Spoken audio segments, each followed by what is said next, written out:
لاہور کے حلقہ پی پی 160 میں ورکرز کنونشن سے خطاب میں رہنما پیپلز پارٹی آصفہ بھٹو کی جانب سے کہنا ہے کہ پیپلز پارٹی واحد جماعت ہے جو غریبوں کا سوچتی ہے، دوسرے لوگ صرف نعروں کی سیاست کر رہے ہیں۔ ہم نے سندھ میں ہسپتال بنائے جہاں لوگوں کا مفت علاج ہو رہا ہے، سندھ میں سیلاب متاثرین کے لیے گھر بن رہے ہیں۔ ہم جب مل کر کام کریں گے دنیا کی کوئی طاقت ہمیں نہیں روک سکتی، ہم مل کر پاکستان کی تقدیر بدلیں گے۔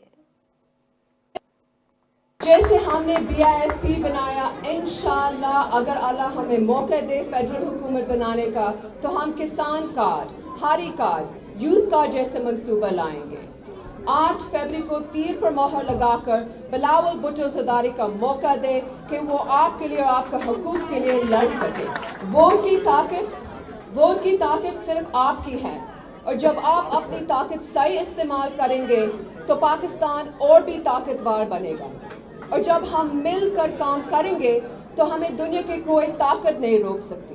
ہم مل کر پاکستان کی تقدیر بدل سکتے۔ اب نعرہ لگائے، ہم نعرہ مارے بھٹو کا، ہم پرچم تھامے بھٹو کا، پھر نکلا سورج بھٹو کا، پھر ہوا سویرا بھٹو کا، آئین امانت بھٹو کا، ایٹم بم کا تحفہ بھٹو کا، ہم بیٹے کس کے بھٹو کے، یہ مجمع کس کے بھٹو کے، دیوانے کس کے بھٹو کے، پھروانے کس کے بھٹو کے، یہ پارٹی کس کی بھٹو کی، یہ نواسی کس کی بھٹو کی، اب کام ہوگا بھٹو کا، اب کام ہوگا بھٹو کا، ہائی پنجاب کا نعرہ بھٹو کا، ہائی پنجاب کا نعرہ بھٹو کا، لاہور کا نعرہ بھٹو کا، لاہور کا نعرہ بھٹو کا، نعرے بھٹو۔